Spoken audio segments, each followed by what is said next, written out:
Well, good morning and welcome to the Carolina Outdoors on WBT. Newstalk 1110 AM, 99.3 FM. Now, let me tell you, right now is the time to get out there and do a little social distancing, right? We're all supposed to avoid each other. We're all supposed to do our own thing right now. And right now is a perfect opportunity for you outdoorsmen to really get out there and enjoy it. Not only is the trout fishing really good this time of year, but there's a couple of other activities coming up that can coincide together.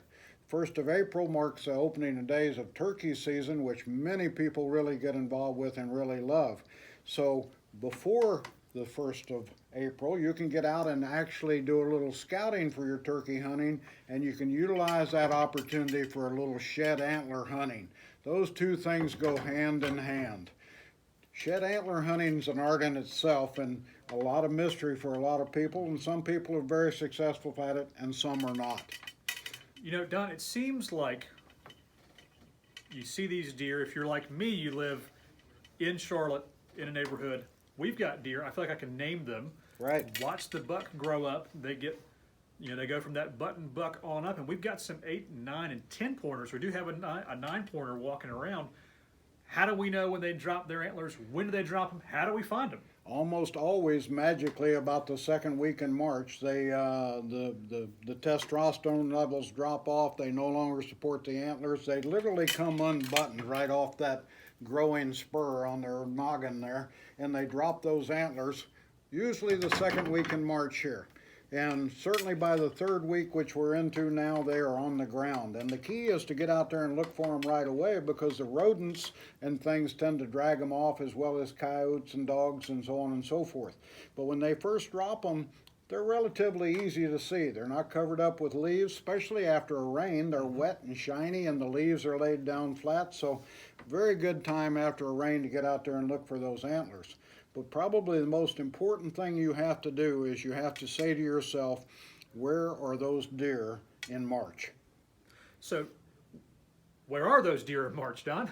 They're out there somewhere, and in the Midwest, they are many times on the south slopes, because that's the sunniest part and the warmest part. Now in the Carolinas, it's a little more difficult because March, very balmy, and they can literally be anywhere. But what would a deer be eating in March? The acorns are pretty well gone, but the browse is coming on. New sprouts and things on little bushes and brush, and your azaleas are greening up. Yep. So somewhere between the place that they're sleeping all day and where they're eating all night is going to be the shed antlers.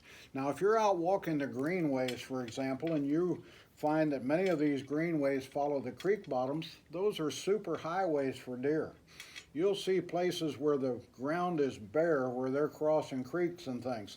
So think about a deer. When he crosses a creek, he kind of jumps that creek and he has a pretty good impact when he lands. And if that antler is loose, it may go on and fall off right there. So I've found many, many antlers at creek crossings. So that's something to do while you're out just walking the greenways. Get off that path a little bit and look down around those creek bottoms and things where you can see those paths where those cloven hooves are tearing up the banks, getting up and down those things. Now, it seems like if I'm going to do that, especially this time of year in the Carolinas, those deer along the greenway or along the creek are probably in places where there are other critters that I maybe want to give some space to. So I do want to find a good shed. But what about Mr. No Shoulders? What do we do there? Oh, creepy crawlies?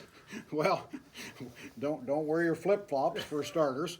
And one thing about deer and all the other critters is they like thick cover. So those briar patches and things like that are good protection for all wildlife. I don't care if you're a rabbit trying to avoid a hawk or an owl, or if you're a deer just trying to stay hid while you get your nice afternoon nap. So those thick areas are certainly what you want to look for, and you don't want to be wearing shorts or flip-flops around those kind of things. Yes, so sir. some good sturdy pants and some good sturdy boots are probably a good defense against, as you called him, Mr. No Shoulders, otherwise known as a snake. You know, and there are, around here we have lots of different snakes. Certainly in my neighborhood, we back up to McMullen Creek. We might see a copperhead. We see a lot of black snakes, and those sometimes mimic copperheads.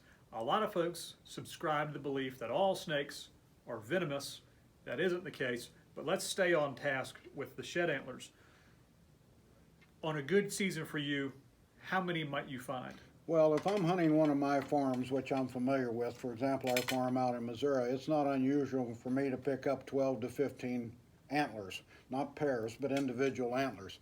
Now, if I go down to my place in South Carolina, it's a smaller farm, 62 acres down there. I can typically go down there and expect to find 4 or 5. And oddly enough, down there, there's a north slope that the deer tend to really stay on. It's right down on the creek, and it always produces antlers for me. And also my peach orchard, because those deer seem to like to come out and nibble on those peaches early on. And as soon as they start sprouting out a little bit or budding a little bit, they like to get out there and nibble on that stuff.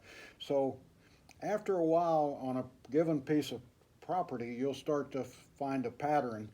You know, you tend to find the antlers in similar areas or close to the same place year after year.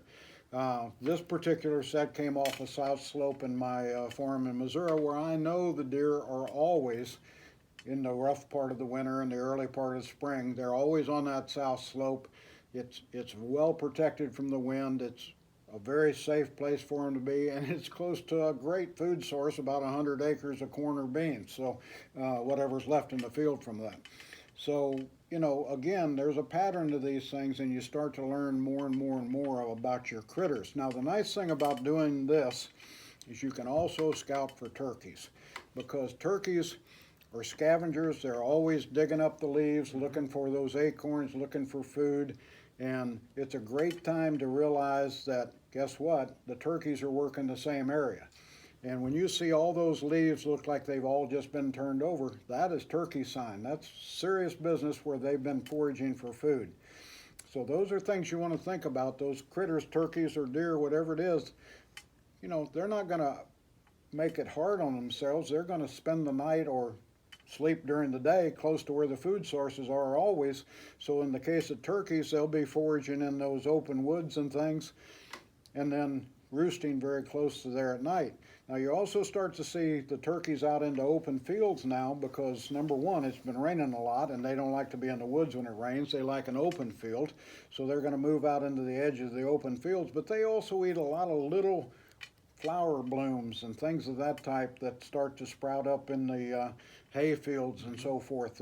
For example, when I go to Wilson Creek, I almost always see a huge flock of turkeys in the same field. And that field always has these little yellow and little blue flower blooms in it and things. And if you shoot a turkey the 1st of April and you open up his craw to look at what he's been eating, you're going to see tons of little bitty flower blooms that apparently have a lot of protein in them, and the critters really like them, in this case, the turkeys. But, you know, it's the kind of thing that the more time you spend out there, the more signs you start to see. Well, it seems like deer and turkey know when the season starts, and they know when to hide. Oh. And it certainly seems like whenever I get out there, they know when I'm coming and they leave.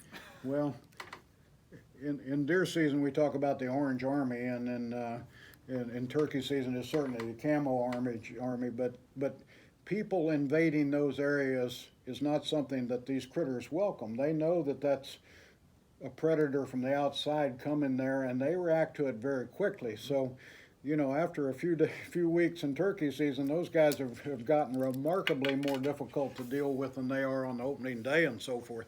So, believe me, your encroachment on this is very serious to those animals, and that's why it's good to get your scouting done a little bit early and then back off for a few days before you actually get in there and hunt. And that's why I'm saying do this now, because it's, you know, a week away from opening day in South Carolina on turkey season. So, you know, it's time to get out there and enjoy it. And what a better excuse to spend the day outside than looking for shed antlers and doing a little scouting for your turkey hunting. And I think I might take a camera with me. Certainly our cell phones have good cameras, but if you've got an SLR or a digital SLR camera, something where you can really zoom in, maybe even a macro lens, and get in on budding flowers, or, you know, we might not like bugs and creepy crawlies, but if you can get a picture of a honeybee on a bloom, that's interesting stuff. Yeah, it's and a a great lot of study. stuff. A lot of stuff is blooming right now. The flowering cherries, of course, but the peach trees are blooming. I saw a great drone shot the other day of a field of peach trees blooming. It was the most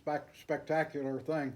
And you know, it's just the time of year when so many things come alive, and there are many exotic flowers that bloom here in the Carolinas, all over the mountains as well as the lowlands of South Carolina. So it's a great opportunity for that. And you know, take that picture along, show a friend, and next thing you know, you've got another outdoorsman. Well, you know, Don, I think I'm ready for a little social distancing now and to go do a little shed antler hunting. This has been a lot of fun. Let's do it again sometime. That's right. And come back and see us again on Carolina Outdoors.